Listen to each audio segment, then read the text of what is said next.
प्रधानमंत्री नरेंद्र मोदी बिहार के मुस्लिम बाहुल्य सीमांचल का दौरा करने जा रहे हैं। माना ही जा रहा है कि इस फैसले का सबसे ज्यादा असर बिहार के चुनावों पर पड़ेगा। अब मोदी पश्चिम बंगाल से सीधा बिहार जाएंगे। प्रधानमंत्री नरेंद्र मोदी आज पूर्णिया एयरपोर्ट के नए टर्मिनल का उद्घाटन करेंगे। साथ ही मोदी 36,000 करोड़ की परियोजनाओं का शिलान्यास और उद्घाटन भी करेंगे। इसमें एक वंदे भारत एक्सप्रेस ट्रेन भी शामिल है। पूर्णिया सीमांचल में आता है। पूर्णिया एयरपोर्ट से सीमांचल के 4 जिलों में रहने वाले लोगों को एयर कनेक्टिविटी का फायदा मिलने जा रहा है। प्रधानमंत्री मोदी देश के पहले राष्ट्रीय मखाना बोर्ड का भी शुभारंभ करेंगे। प्रधानमंत्री नरेंद्र मोदी के आज के दौरे से सीमांचल को विकास की नई रफ्तार मिलेगी। साथ ही सीमांचल में एनडीए को चुनाव से पहले मजबूती मिल सकती है। पीएम के दौरे के सियासी मायने क्या हैं, आइए वो आपको समझाती हूं। सीमांचल में एनडीए की परफॉर्मेंस की बात करें तो 2024 के लोकसभा चुनाव में एनडीए ने 4 में से सिर्फ 1 सीट जीती थी। 3 सीट पर एनडीए को हार का सामना करना पड़ा था। वहीं विधानसभा चुनाव 2020 की बात करें तो 24 में से एनडीए को सिर्फ 9 सीट पर जीत मिली थी। 2020 के विधानसभा चुनाव की बात करें तो 24 में से महागठबंधन को 10 सीट मिली थी। वहीं एनडीए ने 9 सीट पर बाजी मारी थी। ओवैसी की पार्टी एआईएमआईएम ने भी मुस्लिम बहुल्य सीमांचल में 5 सीट अपने नाम की थी और ये बड़ा फैक्टर माना गया था क्योंकि बीजेपी ने 5 सीटें अकेले सीमांचल में जीती थी। इस बार भी बीजेपी क्या कमाल कर पाती है, सीमांचल पर सबका फोकस है, ये देखना दिलचस्प है। मोदी मुस्लिम बाहुल्य सीमांचल आएंगे तो सबसे ज्यादा टेंशन MY समीकरण वाले तेजस्वी को है। तेजस्वी ने फिर मोदी के दौरे पर सवाल उठाए और कहा कि प्रधानमंत्री जुमलों की बारिश करके चले जाते हैं। लोगों की तरक्की, बिहार की तरक्की, गरीब के बारे में बात नहीं करेंगे, पढ़ाई, दवाई, कमाई, सिंचाई के बारे में बात नहीं करेंगे। हम तो उम्मीद करते हैं कि प्रधानमंत्री जी पूर्णिया आ रहे हैं तो वहाँ के मेडिकल कॉलेज भी चले जाएं और साथ में हमारे चाचा को भी लेके चले जाएं, स्थिति जान जाएंगे क्या है।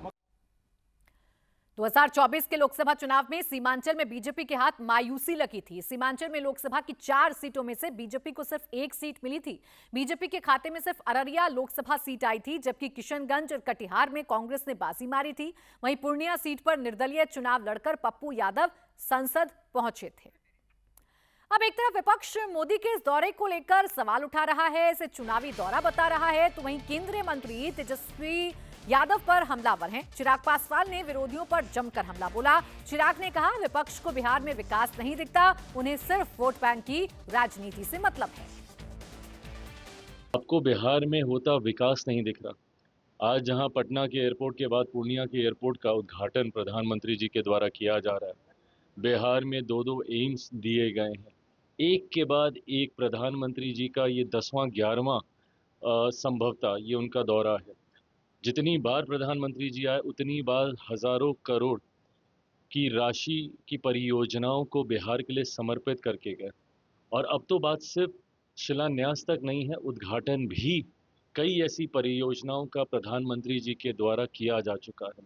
मैं मानता हूं विकसित बिहार बनाने के जिस संकल्प के साथ हम लोग आगे बढ़ रहे हैं, उस संकल्प, उस मुहिम का मजबूती से नेतृत्व प्रधानमंत्री जी के द्वारा किया जा रहा है और डबल इंजन की सरकार का लाभ अब बिहार और बिहारियों को दिखने लगा है। ऐसे में विपक्ष को जो कहना है, गाली गलौज करना है, चोर चोरी जैसे शब्दों का इस्तेमाल करना है, माताओं बहनों को अपमानित करने का काम करना है या विकास को छोड़कर क्षेत्रवाद की राजनीति करनी है, ये विपक्ष को मुबारक हो।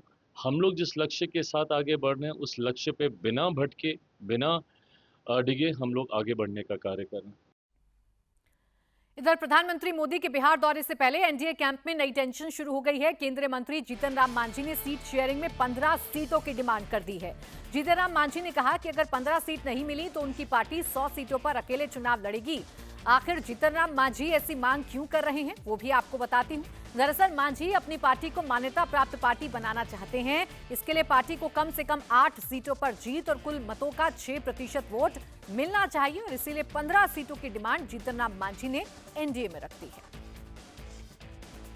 देखिए, वैसा कोई टारगेट नहीं फिक्स है, लेकिन सही है कि करो और मरो की बात हम लोग कर रहे हैं, इसीलिए कि 10 पे 10 वोट है मेरे पार्टी निर्माण का और अभी तक हम पर निबंधित पार्टी का कलंक लगा हुआ है और निबंधित पार्टी होने के चलते हम लोग जो मंत्री काल में जो काम किया था उसको प्रभावी ढंग से हम लोग जनता में और पार्लियामेंट में या असेंबली में नहीं कह रहे हैं, वैसी परिस्थिति में हमको मान्यता प्राप्त होना बड़ी ज़रूरी है। इसलिए इस बार हम एनडीए के लोगों से ज़रूर निहोरा करेंगे, बहुत आर्ग्यू करेंगे कि ऐसा सीट दीजिए ताकि हमको विधानसभा में जो मान्यता प्राप्त होने लायक सीट आ जाए। बस यही हम लोग का